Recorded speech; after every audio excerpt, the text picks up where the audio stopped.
जय हिंद दोस्तों। आज हम सामान्य अध्ययन के कुछ महत्वपूर्ण प्रश्नों को लेकर आए हैं जो आपकी आगामी परीक्षा UP police, UP PAT, railway, SSC GD या अन्य सभी परीक्षाओं के लिए अति महत्वपूर्ण होंगे। चलिए तो हम स्टार्ट करते हैं। हमारा पहला क्वेश्चन है, निम्नलिखित में से कौन सी नदी मानसरोवर झील से निकलती है? तो आपको बताना है कि कौन सी नदी है जो मानसरोवर झील से निकलती है। तो इसका ऑप्शन है सतलज, ब्यास, रावी या झेलम। तो इसका राइट आंसर होगा सतलज नदी। सतलज नदी है जो मानसरोवर झील से निकलती है। तो इसका राइट आंसर ऑप्शन ए होगा। बात करते हैं ब्यास नदी की, तो ब्यास नदी रोहतांग दर्रे से निकलती है। रोहतांग दर्रे से निकलती है। रावी नदी भी रोहतांग दर्रे से निकलती है। और झेलम नदी यह शेषनाग झील से निकलती है। झेलम नदी है जो शेषनाग झील से निकलती है। हमारा अगला क्वेश्चन है, किस लोकसभा का कार्यकाल 6 वर्ष का था? तो आपको बताना है किस लोकसभा का कार्यकाल 6 वर्ष का था। इसका ऑप्शन है 5वीं लोकसभा, 4वीं लोकसभा, दूसरी लोकसभा या 6वीं लोकसभा। तो इसका राइट आंसर होगा 5वीं लोकसभा। 5वीं लोकसभा का कार्यकाल 1971 से 1970 तक चला था। तो इसका राइट आंसर ऑप्शन ए होगा 5वीं लोकसभा। हमारा अगला क्वेश्चन है, निम्न में से कौन सा प्रोटीन रक्त को थक्का बनाने में सहायक होता है? तो आपको बताना है कि कौन सा प्रोटीन है जो रक्त को थक्का बनाने में सहायक होता है। तो इसका ऑप्शन है फाइब्रिनोजन, हेपेरिन, हीमोग्लोबिन या इनमें से कोई नहीं। तो इसका राइट आंसर होगा फाइब्रिनोजन। फाइब्रिनोजन प्रोटीन है जो रक्त को थक्का बनाने में सहायक होता है। तो इसका राइट आंसर ऑप्शन ए होगा। हमारा अगला क्वेश्चन है, किसके द्वारा प्रोटीन की अधिक मात्रा को कार्बोहाइड्रेट में परिवर्तन कर दिया जाता है? तो आपको बताना है कि किसके द्वारा प्रोटीन की अधिक मात्रा को कार्बोहाइड्रेट में परिवर्तन कर दिया जाता है। तो इसका ऑप्शन है वक्र, यकृत, किडनी या आमाशय। तो इसका राइट आंसर होगा यकृत। यकृत के द्वारा प्रोटीन की अधिक मात्रा को कार्बोहाइड्रेट में परिवर्तन कर दिया जाता है। तो इसका राइट आंसर ऑप्शन बी होगा। हमारा अगला क्वेश्चन है, निम्न में से कौन सी नदी अमरकंटक की पहाड़ी से निकलती है? तो आपको बताना है कि कौन सी नदी है जो अमरकंटक की पहाड़ी से निकलती है। तो इसका ऑप्शन है सोन नदी, ताप्ती नदी, महानदी या माही नदी। तो इसका राइट आंसर होगा सोन नदी। सोन नदी है जो अमरकंटक की पहाड़ी से निकलने वाली नदी है। तो इसका राइट आंसर ऑप्शन ए होगा। हमारा अगला क्वेश्चन है, किसकी कमी के कारण डायबिटीज रोग हो जाता है? तो आपको बताना है कि किसकी कमी के कारण डायबिटीज या मधुमेह रोग हो जाता है। तो इसका ऑप्शन है प्रोटीन, इंसुलिन, हीमोग्लोबिन या कार्बोहाइड्रेट। तो इसका राइट आंसर होगा इंसुलिन। इंसुलिन की कमी के कारण मधुमेह रोग या डायबिटीज रोग हो जाता है। इसका राइट आंसर ऑप्शन बी होगा। हमारा अगला क्वेश्चन है, किसी राज्य के राज्यपाल की नियुक्ति संविधान के किस अनुच्छेद के तहत की जाती है? तो आपको बताना है कि किसी राज्य के राज्यपाल की नियुक्ति संविधान के किस अनुच्छेद के तहत की जाती है। तो इसका ऑप्शन है अनुच्छेद 156, अनुच्छेद 155, अनुच्छेद 153 या अनुच्छेद 152। तो इसका राइट आंसर होगा अनुच्छेद 155। राज्यपाल की नियुक्ति अनुच्छेद 155 के तहत राष्ट्रपति के द्वारा की जाती है। तो इसका राइट आंसर ऑप्शन बी होगा।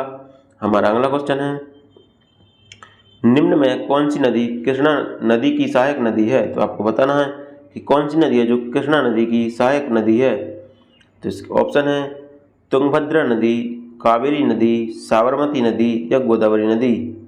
तो इसका राइट आंसर होगा तुंगभद्रा नदी। तुंगभद्रा नदी है जो कृष्णा नदी की सहायक नदी है। तो इसका राइट आंसर ऑप्शन ए होगा। हमारा अगला क्वेश्चन है, निम्न में कौन अपने पद की शपथ नहीं लेता? तो आपको बताना है कि निम्न में कौन अपने पद की शपथ नहीं लेता। तो इसका ऑप्शन है लोकसभा स्पीकर, लोकसभा सदस्य, राज्यसभा सदस्य या उपराष्ट्रपति। तो इसका राइट आंसर होगा लोकसभा स्पीकर। लोकसभा स्पीकर है जो अपने पद की शपथ नहीं लेता है और यह केवल लोकसभा सदस्य की शपथ लेता है।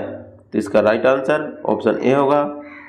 हमारा अगला क्वेश्चन है, लार में कौन सा एंजाइम पाया जाता है? तो आपको बताना है कि लार में कौन सा एंजाइम पाया जाता है।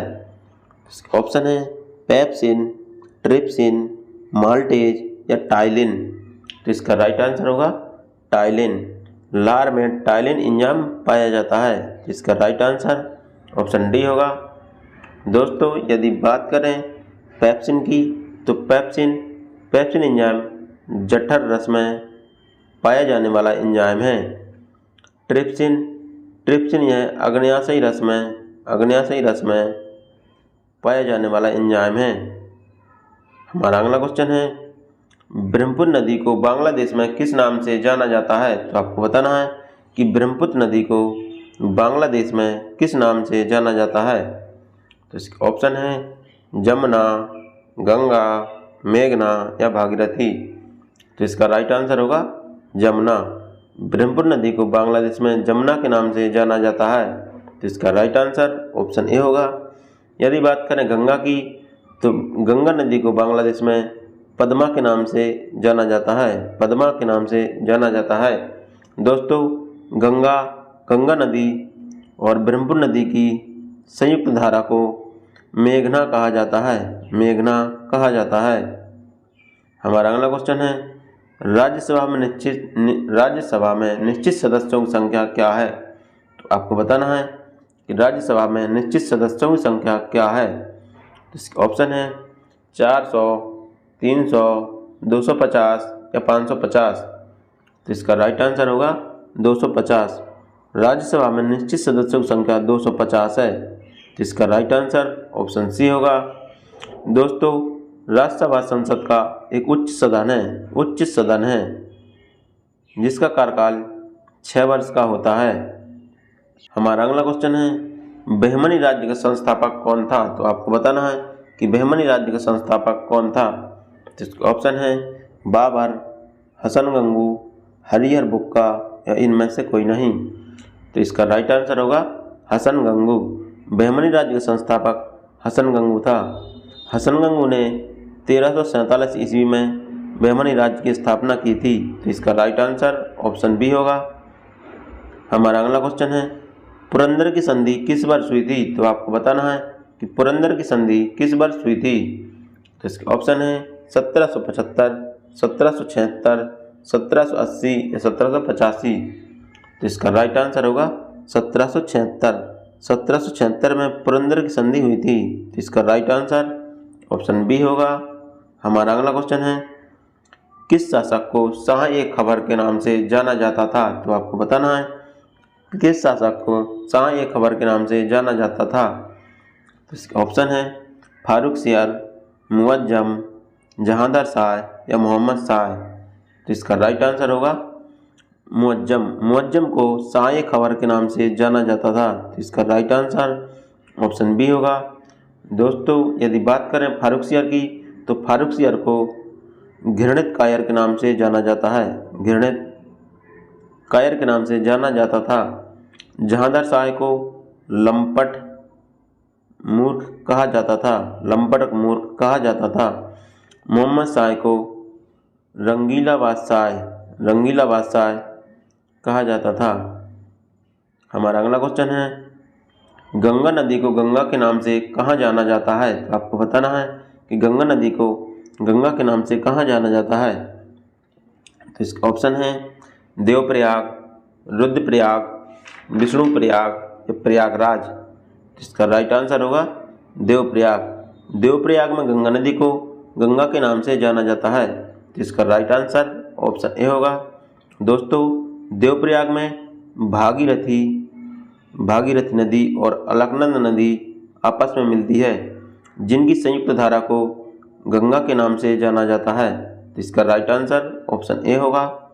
हमारा अगला क्वेश्चन है, किस गवर्नर जनरल के शासनकाल में पहली बार नियमित जनगणना कराई गई थी? तो आपको बताना है कि किस गवर्नर जनरल के शासनकाल में पहली बार नियमित जनगणना कराई गई थी।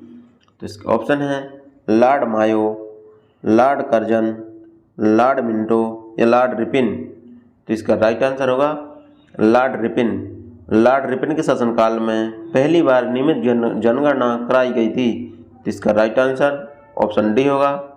हमारा अगला क्वेश्चन है, 1887 में किसके द्वारा भारतीय सुधार नीति की घोषणा की गई थी? तो आपको बताना है कि 1887 में किसके द्वारा भारतीय सुधार नीति की घोषणा की गई थी?